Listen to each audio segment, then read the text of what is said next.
Hello everyone, you're watching Ukraine Breaking News. My name is Maria Kahal and today we're talking to Pat Griffiths, spokesperson for International Committee of Red Cross in Ukraine. Hello. Hello, thank you. I want to ask you about your mission now. What is carried out now by Red Cross in Ukraine? So the mandate of the International Committee of the Red Cross is to work in situations of armed conflict around the world and to support those people who are affected by it.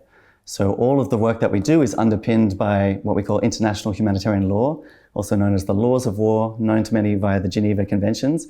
And these are the laws that were created by the global community of states and have been universally ratified by all countries around the world. And they give us the mandate to do this work. And international humanitarian law in general seeks to reduce suffering in times of armed conflict. So we seek to support people who are living close to the front lines and are affected by the fighting in all sorts of ways. So the way we look at it is through this lens of what do people need to live in health and with dignity. So people need a roof over their heads, they need food, they need water, they need access to medicine if they need it, right? And so within the International Committee of the Red Cross, the ICRC here in Ukraine, I have colleagues who work in different areas of this question. What do people need and how can we get it to them? And so we have programs that seek to support hospitals in Ukraine, that seek to provide urgent medicine closer to the front lines where it's needed.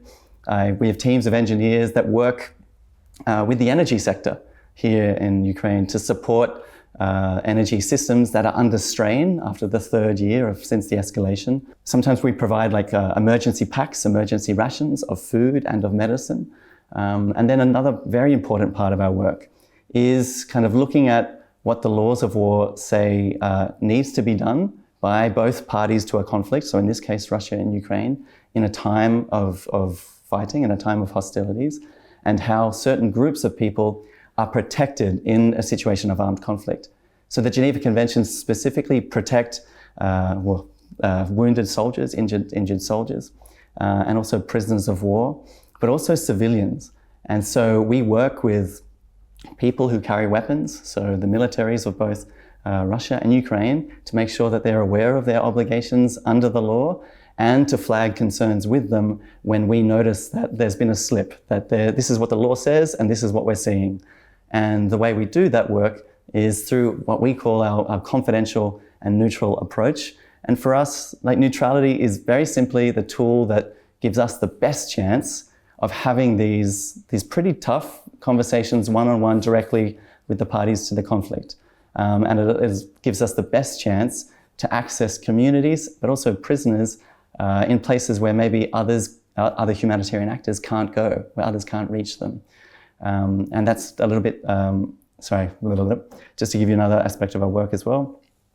I think another very important part of our work here in Ukraine is to be mindful of the needs of prisoners of war, right? For us as a neutral organization, we think about this in terms of prisoners of war held in Russia, prisoners of war held in Ukraine. So I have colleagues here who conduct what we call prisoner of war camp visits. And so when we are granted access, and states have an obligation to grant us access to wherever prisoners of war are held, we do site visits, so to monitor the conditions of the camp. Do prisoners have adequate access to food and to water? Are they allowed to go outside? Or the Geneva Conventions set out a really long list of standards and rights that prisoners are entitled to. And so we monitor conditions to make sure, as best as we can, through the power of persuasion, that those standards are met. And something that we are also able to do because of those visits, and because the work we also do with families of prisoners of war here, is we try and re-establish links when those lines of communication between a prisoner and their family are severed. So we know in an armed conflict rips families apart, right? People go missing or people become prisoners of war and families aren't able to communicate with their loved ones. And that I can only imagine how painful that is. There are some families who have now been missing their loved ones this is the third year since the escalation. And that pain that only builds and builds and builds, and they never stop searching. So has the work of the ICRC in the frontline cities of Ukraine changed after the shelling of the humanitarian aid convoy in September? where 3 employees died. I mean, it's hard to express the feeling of like losing 3 of my colleagues like that. It was, I mean, for us, it was a time to kind of not only pause and kind of reflect on their contribution to our humanitarian response closer to the front lines, but it also had, yes, some serious ramifications for how we think about our operations. And so we took time to take stock and analyze what happened before the incident, during the incident, and afterwards. But my colleagues in Dnipro, so our main operational hub in that area, they never stopped working. The doors never closed. We continued our work in a limited way while we assessed what had happened. We've now completed that assessment, and we're confident to kind of continue our work because the need doesn't stop. So this tragedy happened, and it was a painful, incredibly painful experience, especially for my colleagues in Dnipro, who knew the people, my colleagues who were killed, and saw them every day, knew them very well. But our work continues. So of course we assess how does this incident affect the security, the future security of my colleagues? Will they be safe going forward to continue their work? And our work continues. And the ICRC stated that it would conduct their own investigation into this strike. Do you know any updates on this investigation? Yeah, so the assessment and the reflection that we carried out has been concluded. It's for operational reasons, we don't reveal the findings, but it influences how we work, and we make kind of some small adjustments to the processes and internal protocols that we have that keep my colleagues safe as they carry out their work helping others. But I think the big bottom line is that we are still there and we're still working. So our operation doesn't stop. There are still communities that need assistance living close to the front lines, especially as winter approaches. There are communities that will not have access to electricity at times when they need it to stay warm for heating their homes. And so the needs are still there, and we know that we have the ability to continue our work in a way that is safe for my colleagues, and so we continue to do it. And which representatives of the ICRC are active in the occupied territories, or they just go there, or they just do not do that? We're one of the only international humanitarian organizations that I think has a significant operational presence in parts of Donetsk and Luhansk that are controlled by Russia at the moment. And we're only able to be there to perform that role, that humanitarian role, because of our neutrality. And for me, this underscores the point that, I mean, we don't say neutrality is the be-all and end-all. It's not a silver bullet. It's not the perfect tool, but it is a tool that gives us the best chance of reaching people who others can't reach and who need help. And the presence of my colleagues in Donetsk city and in Luhansk city is a testament to that. So we have 2 offices there. I have dozens of colleagues, more than 100 colleagues working in Donetsk city and Luhansk city. And they are able, I mean, it's always tricky, right, to conduct humanitarian operations in a time of armed conflict, especially when the front line is changing. But we've been present in those 2 cities since 2014. And I think having that established presence also helped us to continue our operations. We were able to demonstrate to communities our added value. They knew us a bit already, they trusted us. And the humanitarian need certainly doesn't go away. There are communities on the other side of the front line who also struggle with access to water and even basic shelter. And they will struggle when winter really hits and they have limited access to electricity to stay warm. And so there is work for us to do there still. And have you heard about Donetsk and Luhansk committees of Red Cross? Yeah, so we work with local operational partners, which includes these 2 groups that you mentioned as well. Yeah. Okay. And I want to go back to the topic that we started earlier. The ICRC helps families of missing military personnel obtain information about their loved ones.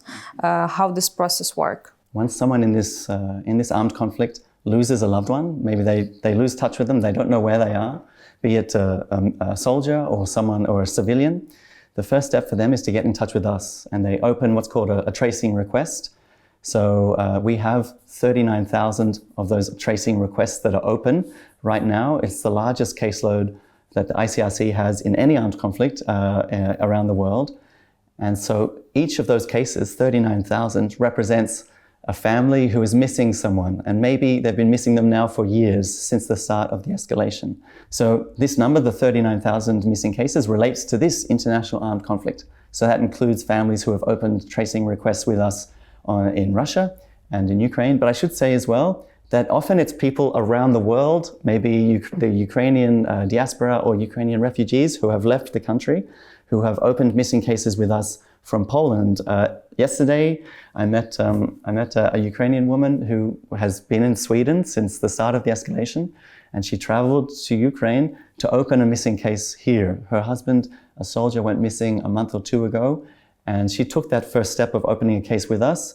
The next step is when we have information to share with them. And the tragic thing and the reality of war is that often we don't. For a long time, we may not have the answer that families are seeking. But when we have that information, and if they've opened a case with us, we can share it with them.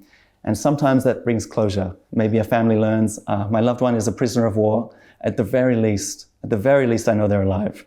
But sometimes the news that we have is not what families to hear. It's incredibly sad and painful that maybe their loved one has been lost. But at least to have the closure is something more than the torment, the agony of not knowing that still 39,000 families are experiencing right now. How does the ICRC obtain this information about prisoners of war from Russian side? How does this process work? Yeah. So the Geneva Conventions are crystal clear in the obligations of parties to a conflict. So in this international armed conflict between Russia and Ukraine, both sides, when they capture a prisoner, they have an obligation to account for the prisoners that they hold. So essentially they draw up a list and they have an obligation to share that list with the other side, and often through a neutral intermediary like the ICRC. So sometimes we receive lists from Russia and Ukraine of new prisoners of war that they have taken, and then we share that with the other side essentially. Sometimes Russia and Ukraine also share those lists directly themselves. But this is the primary mechanism, and it's a really important one because it's stated as international humanitarian law. It's really the obligation of states to search for either injured soldiers, also for the bodies of fallen soldiers in areas that they control, and to account for them so that families on the other side have the answers that they're seeking. Another way that we can try and provide answers for families is through our international kind of network of Red Cross, Red Crescent societies. So, like I mentioned, there are Ukrainians in Sweden, in London, in Poland who are seeking answers. Just as often there are Russians in Australia and New Zealand and other places as well, right? And they can contact the national society, so the local Red Cross or Red Crescent organization, like the Polish Red Cross or the British Red Cross, and to open a case with them. And then through this international network, information is shared and centralized with us, the International Committee of the Red Cross, through this bureau that we have in Geneva. And this bureau in Geneva, it has an enormous task because it is dealing with huge amounts of data. It is trying to find, it's trying to cross-match information essentially. Someone opens a case, and we also have information about people who have been identified as deceased or who have been identified as a prisoner of war. And so we try and take that information and match it to their loved one who opened a case and is actively searching for them. And through this global effort, and it's truly global, I think more than 50 national societies around the world, more than 28 ICRC delegations or offices, we are able to bring some answers to some families. Not enough and not all, but it's not nothing. And it means a lot to the families that do receive that information. And for those that don't have it, the search is always ongoing. It never stops. Mm-hmm. And what role does the ICRC play in exchange of prisoners of war? So the Geneva Conventions put an obligation on states to return soldiers or repatriate soldiers who are taken as prisoners if they are gravely wounded or if they are seriously ill. So that's the obligation that states have, so Russia and Ukraine have under the law. Beyond that, so we've seen regular transfers of prisoners of war as a part of this armed conflict. The ICRC has not been involved. It falls a little bit outside of our mandate. That said, as a humanitarian organization, we are always willing to offer our support, and we have done. But all we need for us to be involved is for both sides, so for Russia and Ukraine, to agree on the details and to invite us. What do they want our role to be? And also to give us security guarantees to participate. But we haven't received that invitation from Russia and Ukraine, so for the transfer of living prisoners of war, we have not been involved. That said, another obligation on states, so on Russia and Ukraine, is when they have bodies of the fallen soldiers, if they belong to the other party to the conflict, they have an obligation to return them home, to repatriate them, right? And again, this is something that Russia and Ukraine, talking directly, they figure out the details themselves. They make these arrangements and they invite the ICRC to participate, to be present as a neutral third party. Because they know that our presence can help things go smoothly. We can help ensure, we can provide technical advice that makes sure international standards are met, but also that the remains of the fallen soldiers are treated with dignity, the dignity that they deserve. So we have been invited pretty continuously throughout this international armed conflict to be present at these repatriations of fallen servicemen and women. So I think there's been upwards of 40 of those pretty regularly throughout this international armed conflict. Okay, and in the statistic that you gave me, it says 9,200 personal messages were exchanged directly between prisoners of war and their families by the International Committee of the Red Cross. Can you tell me more about this? How can families connect to their loved ones? Mm-hmm. So, I mean, I always start with the Geneva Conventions, with the laws of war, but it's important because it underpins the rights of prisoners who we all care about, right? So the Geneva Conventions say that prisoners of war, people who are held in camps, have a right to communicate, to exchange messages with their loved ones back home. And there are different systems of doing that. So the Geneva Conventions say that states have an obligation to facilitate the exchange of information, whether it's through letters or these days phone calls. But there's another system where the ICRC can be more directly involved as well. And that is through what we call the exchange of Red Cross messages. So when we visit a prisoner of war camp in Ukraine or in Russia, and again, it's only our neutrality that allows us to do that on both sides, we can share with prisoners when we visit them this large kind of postcard-looking thing, and they can write a message home. And for us, because we have colleagues in Russia, we have colleagues in Ukraine, we can guarantee the delivery of that message to their families. And sometimes throughout the course of a visit to prisoners of war, which can take several days, maybe we can receive that message from prisoners, send it to their families, receive a reply from the families, and deliver it back to that prisoner in the same visit. So maybe over the course of 1, 2, or 3 days, they've sent a message and received a reply. So the number you just mentioned, 9,200, is the number of messages we've been able to exchange on both sides in this armed conflict. It's not enough, but it's not nothing. It means something for those families and those prisoners who have been able to do it. So during our visits to prisoner of war camps, we do several things. We monitor the conditions of the camps to make sure that the standards set out, the rights of prisoners set out in the Geneva Conventions are met. And when we see that they are not met, we have hard conversations with the authorities on the relevant side. But then we also we can exchange messages back home with their families like this, with the Red Cross messages. And then we also conduct what we call interviews without witness. So ideally, when we are granted access to, and it's the obligations of states to grant us that access, we sit down with a prisoner without an authority from the prisoner of war camp listening in, so that they feel comfortable to share with us their experience and to know that what they share with us will be treated confidentially. And that's where they can share with us if they have experienced torture, or if they've witnessed abuse or other serious violations of the laws of war, right?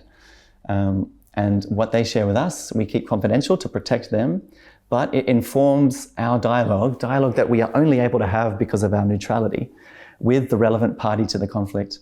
So with the way we think about it is, so that our confidential and neutral approach, which people on the outside don't get to see, complements the work of journalists and human rights organizations who publish their reports publicly, create public pressure, public advocacy. Our approach complements theirs. We both care about the same group of people. We care about prisoners, we care about civilians, and we're trying to maximize the number of ways that we can help them. So there's the public approach, which is incredibly important, and is the first step towards accountability, I should say as well.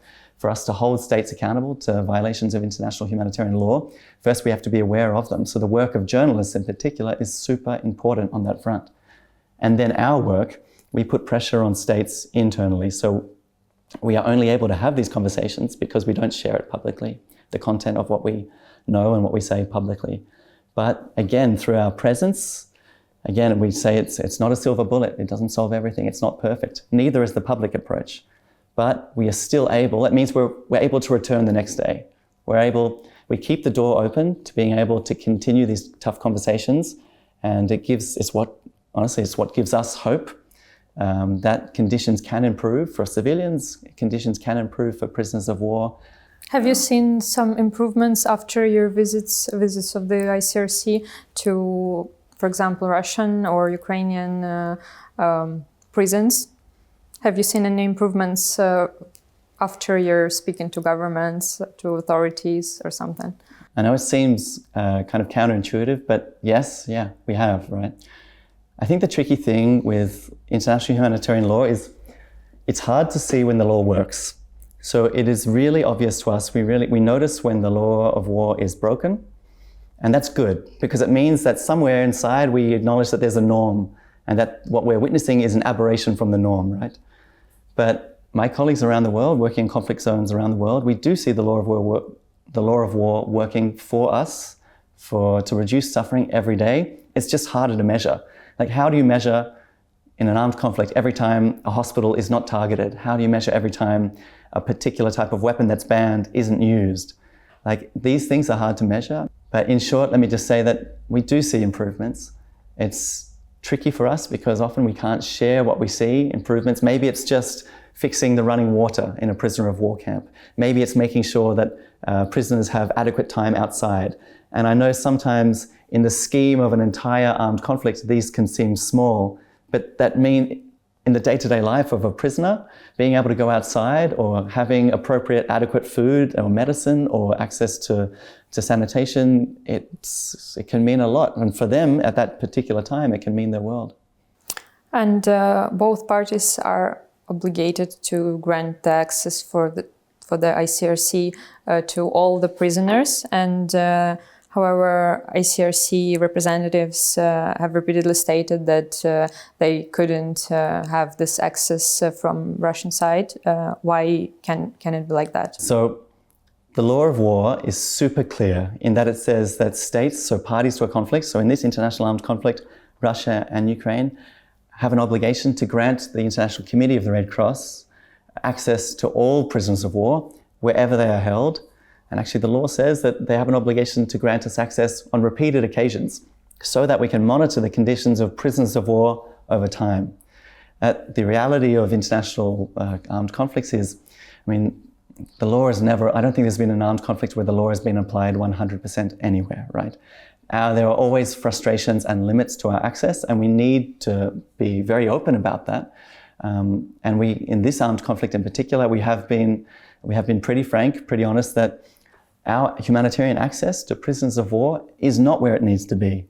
We haven't been able to visit all the prisoners of war that we have a right to visit and that we need to visit for their own well-being, for their dignity, for their health. But that doesn't mean that we stop trying.